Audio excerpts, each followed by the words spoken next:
घर का सिंपल खाना भी अच्छा बना सकती है रील बनाने वाली। ये तो है गाइस, दिन की शुरुआत कर लेते हैं। अनघा को भेजना है स्कूल तो उसका टिफिन रेडी करते हैं। हाँ भाई, इस मौसम में भी वाटरमेलन मिल रहे हैं, बट हाँ इतने अच्छे नहीं हैं। पर बच्चे कहाँ मानते हैं, बोलते हैं यही लेके जाना है, यही लेके जाना है। मैंने कहा ठीक है, जितना लिया है तुम ही खाना, क्योंकि हम तो खा नहीं पाएंगे। 5:30 उठती हूँ, फिर भी ऐसा लगता है कि काम पता नहीं कितना ज्यादा है जो खत्म ही नहीं होता है। तो अभी अंधेरा ही है, बट स्कूल बस आने में लेट हो रही है बहुत ज्यादा। हम भी बिना मुंह धोए गए हैं फटाफट, क्या करें। उसके बाद चले गए थे हम वॉक करने के लिए। आए कबूतर, हाय कबूतर भरावा राज्य के इतने था, इन्ने ज्यादा कबूतर हो गए ना। मम्मी का कई बार फोन आंदा ना, मम्मी कहते लुधियाने भी इन्ना कबूतर हो चुका है, पता नहीं आंदा कितों भी है। तो सूर्य प्रणाम कर लेने, वॉक साड़ी होगी वैसी। फिर सोचिया कि घर वाले तो घर पे नहीं है, तो थोड़ी देर बैठ के विटामिन डी ले लेते, क्योंकि वो ज्यादा कम हुआ पड़ा। फिर हम नहा धो के पहुंच गए थे जिम, क्योंकि कपड़े चेंज नहीं किए थे, क्योंकि पसीना पड़ना था, बार बार क्या कपड़े बदलते रहना। जिम हो गया, वर्कआउट हो गया। अब घर जाके कुछ खाएंगे, भूख लगी। पर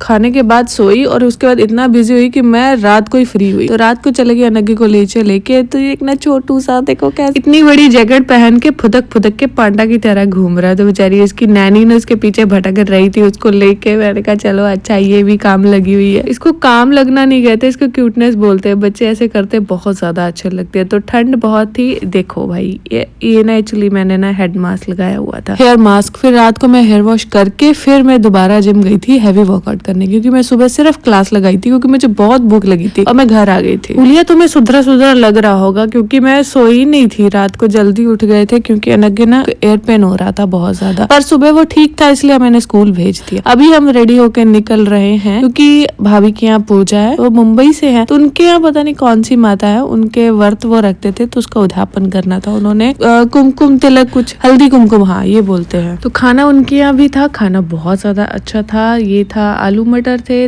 साथ में दाल थी, बच्चों के लिए पूरी थी, और साथ में थी खीर। तो यही खाना हो गया, बट मैंने अभी नहीं खाया, क्योंकि मैं अनघे के स्कूल के आने का टाइम हो गया था, उसको ले आती हूँ। तो अनघे ठीक था, तो इसीलिए अभी उसको तो पूरी बहुत ज्यादा पसंद है। तो ये मेरा और उसका दोनों का खाना था। खाना खा के हो गए सी फ्री। पर ऐदा हो ही नहीं सकता कि जनानियां कुड़ियां चिड़ियां कठिया हुई ते खप नहीं पाई। फिर थोड़ी देर खप पाई, रे रूल बनाइया, फलाना टिमकाना। तो भाभी ने ना ये दिया था, ये बहुत क्यूट सा है ना, ये बहुत सुंदर और लग रहा है। कुछ फ्रेंड्स ने तो उसी टाइम पहन लिया था। तो एक मेरी और फ्रेंड थी, वो इंडिया से लेके आई थी मेरे लिए, थैंक यू सो मच बहुत। फिर घर चले गए, तो घर जाके थोड़ी सी नींद आ गई, तो दोनों माँ बेटा सो गए थे। तो घर आके मैंने हस्बैंड का कंफर्ट फूड बनाया, दाल बनाई, फिर उसमें लहसुन का तड़का दिया, साथ में आलू का चोखा, और साथ में है चटनी। ये एक्चुअली धनिया, पीनट, और साथ में थोड़ा सा दही, और 2 क्लोव इसमें लहसुन के डाले थे। तो हमारे पास डाइनिंग टेबल है, बट हस्बैंड ने बैठना नीचे, निक्का या कंप्यूटर से रखा हुआ है, लैपटॉप वास्ते, इसी बैठ के रोटी खानी। फिर बाद में टोकिया था, उस तो भी थले चले गए। बाकी बोल रहे खाना अच्छा बना था। नेक्स्ट टाइम मैंने दाल खाई थी, मुझे भी अच्छी लगी थी। अभी उनको खाना देके हम निकल रहे हैं टहलने।